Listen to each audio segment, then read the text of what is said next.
नमस्कार दोस्तों हमारी गेहूं की फसल लगभग 25 से 30 दिन की फसल हो चुकी है। अब दोस्तों गेहूं की फसल में 15 से 20 कुंटल उत्पादन आप भूल जाइए, क्योंकि ये उत्पादन पहले के ज़माने में हमको सही लगता था। क्योंकि उस समय हमारे जो है महंगाई कम थी, डीएपी का रेट कम था, यूरिया का रेट कम था। यदि आप 15 से 20 कुंटल उत्पादन इस ज़माने में ले रहे हो तो दोस्तों आपको कुछ नहीं मिलने वाला। ये समझ लीजिए आपकी जो लागत लग रही है वो भी आपकी नहीं निकलेगी। उसका कारण है महंगाई, क्योंकि आप इतने खाद उर्वरक उसमें डाल दोगे, जो हम खाद उर्वरक डाल रहे हैं उसका पैसा भी आपको नहीं मिलेगा। 15 से 20 कुंटल में है क्या दोस्तों, इतने से ज़्यादा तो हम खर्च कर देते हैं अपनी फसल में। अब क्या करें दोस्तों, 30 कुंटल उत्पादन हमको चाहिए। अब टारगेट हमको बनाना है 30 से 35 कुंटल उत्पादन पर एकड़, और आप अगर इतना निकाल लेते हो तो समझ लीजिए दोस्तों आप जो गेहूँ की खेती कर रहे हो उसमें कुछ मुनाफा कमा रहे हो।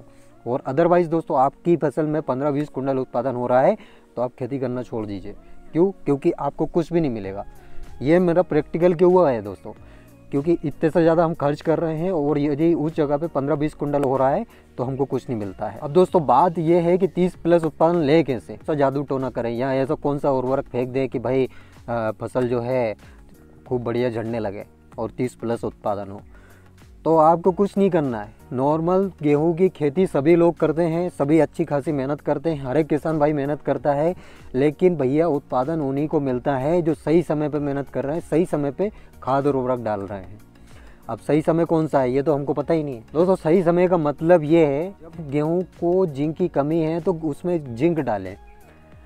अब दोस्तों हमारे बहुत सारे किसान भाई जो बेसल डोज में खाद और उर्वरक नहीं दे पाते हैं। दोस्तों आज आप इस वीडियो में खाद और उर्वरक का सही फंडा समझ जाओगे। अगर आप ये वीडियो पूरा देख लेते हो तो ये समझ लीजिए आप खाद और उर्वरक का पूरा फंडा A to Z फंडा, मतलब कब कौन सी चीज़ दी जाती है और क्या सही समय, सब समझ जाओगे। बस पूरी वीडियो ज़रूर देखिएगा दोस्तों, ये गारंटी देता हूँ दोस्तों। आप यदि इस तरीके से खेती करते हो तो 30 प्लस ही उत्पादन होगा। अब खाद और उर्वरक का सही समय कौन सा है, अब मैं काफ़ी कमेंट देखता रहता हूँ दोस्तों, जिंक कब डालें, यूरिया कब डालें, यूरिया में जिंक कितना मिक्स करें। तो दोस्तों मैं आपको एक बात बता दूँ, आपने यदि बेसल डोज में खाद नहीं दिया है तो आपको टेंशन लेने की कोई ज़रूरत नहीं है। बेसल डोज में खाद नहीं दिया है तो अब आने वाले समय में भी हम खाद दे सकते हैं, मतलब दोस्तों पहली सिंचाई में भी हम खाद दे सकते हैं।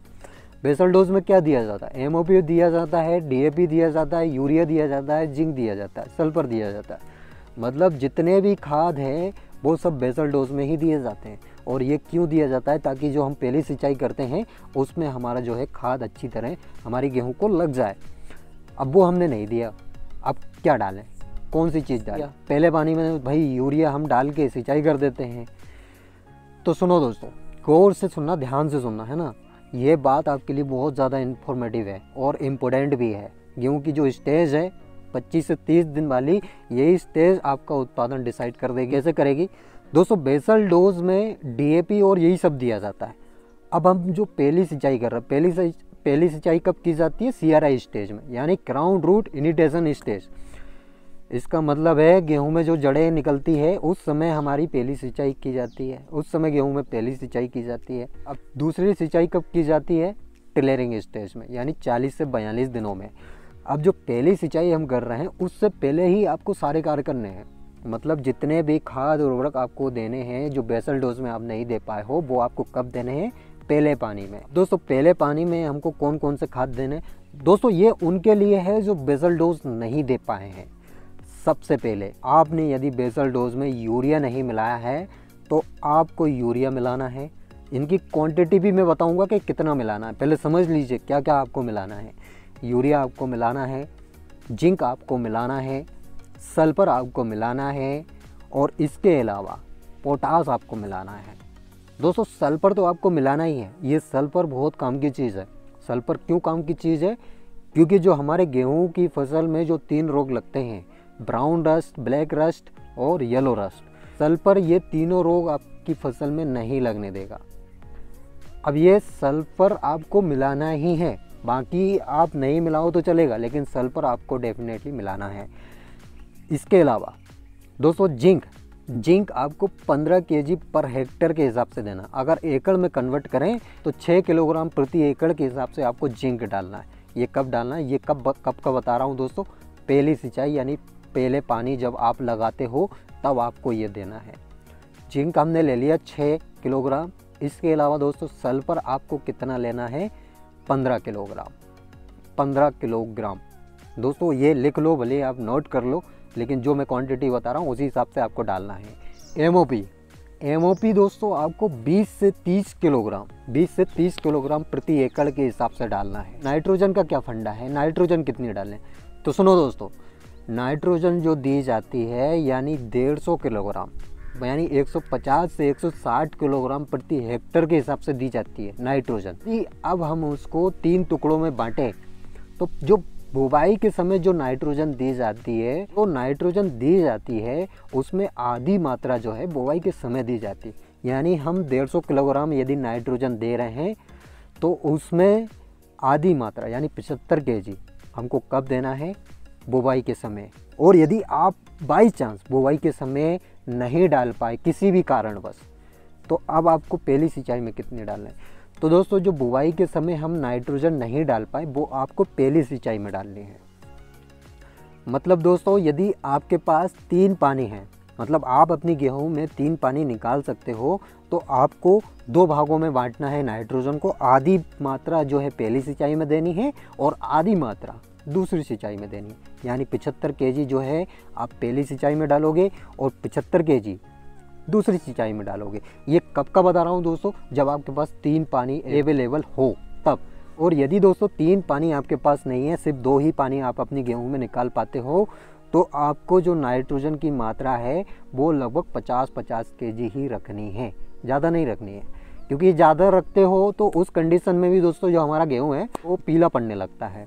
तो उसकी काफ़ी वजह यह भी रहती है कि नाइट्रोजन हम ज़्यादा डाल देते हैं। क्योंकि दोस्तों जो बेसल डोज दिया जाता है वो ये मत समझिए कि हम बुवाई के समय जो बेसल डोज डाल रहे हैं तो वो बुवाई के समय ही लग जाएगा, उस समय नहीं लगेगा। उसकी रियलिटी क्या है दोस्तों, जो बेसल डोज हम डालते हैं वो कब के लिए डालते हैं, आगे पहली सिंचाई जब हम करें तो जो हमारा खाद है जो हमने ज़मीन में दिया है वो पहले पानी में लग जाए या पहली सिंचाई में लग जाए, उसके लिए बेसल डोज दिया जाता है। ये कि हमने बुवाई करते समय जो खाद उर्वरक मिला कर दिया है वो तुरंत लग जाएगा, तुरंत नहीं लगेगा, वो आपका पहले पानी में वो खाद लगेगा। तो ये गलतफहमी में मत रही है। तो जो बेसल डोज की जो हमने कमी रखी है, मतलब किसी भी कारणवश हम नहीं मिला पाए हैं, तो आप उसकी कमी जो है पहले पानी में भी कर सकते हो। अब ये तो होगा खाद उर्वरक वाली बात। अब आपको एक और चीज़ ध्यान रखना है, 30 से 40 दिन के बीच आपको खरपतवार नाशक दवाइयों का भी छिड़काव करना है। अब वो खरपतवार नाशक दवाई कौन कौन सी किस समय करना है उसके बारे में भी मैंने डिटेल में जानकारी दी है। यदि आपने अभी तक चैनल पर जाके नहीं देखी है तो चैनल पर जाके आप बिल्कुल देखिए। उसमें मैंने ये बताया है कि चौड़ी पत्ती वाले यदि खरपतवार है तो उसके लिए कौन सी दवाई आपको छिड़काव करना है, और सकड़ी पत्ती वाले खरपतवार है, जैसे सकड़ी पत्ती वाले बहुत सारे खरपतवार होते हैं गेहूँ की फसल में। गेहूं का मामा एक ऐसा खरपतवार है भाई साहब, गेहूं का इतना बड़ा दुश्मन है कि वो सेम गेहूं जैसा दिखता है। आप यदि दूर से देखोगे तो आप यही समझोगे गेहूं का ही पेड़ है, और गेहूं का ऐसा पेड़ जो बहुत बढ़िया फल फूल रहा है, लेकिन वो आपको समझ में नहीं आएगा। वो आपको कब समझ में आएगा, जब गेहूं में बाली निकलेगी तब आपको समझ में आएगा कि ये कुछ और चीज़ है। तो उसके लिए यानी सकड़ी पत्ती के लिए और यूज़ करें, वो भी मैंने डिटेल में समझाया है। यदि आपने नहीं देखा है तो चैनल पे जाके आप देख सकते हैं। आपको फॉलो करना पड़ेगी, जैसे सिंचाई का समय है, खाद उर्वरक का समय है, ये चीज़ आप नोट कर लीजिए या लिख लीजिए या दिमाग में बिठा लीजिए कि किस समय हमको कौन कौन सी चीज़ डालना है, यदि आप गेहूं की फसल से अच्छा उत्पादन लेना चाहते हैं तो आई होप दोस्तों आपको मेरे द्वारा दी गई जानकारी समझ आई होगी और जानकारी पसंद भी आई होगी। और अगर दोस्तों वीडियो पसंद आई हो तो एक लाइक, और गेहूं के बारे में ऐसी ही जानकारी से जुड़े रहने के लिए यदि अभी तक आपने चैनल को सब्सक्राइब नहीं किया है तो चैनल को जरूर सब्सक्राइब कर लें, साथ ही बेल आइकन को प्रेस कर लें ताकि कृषि से जुड़ी सारी जानकारी आपको समय समय पे मिल सके। धन्यवाद दोस्तों।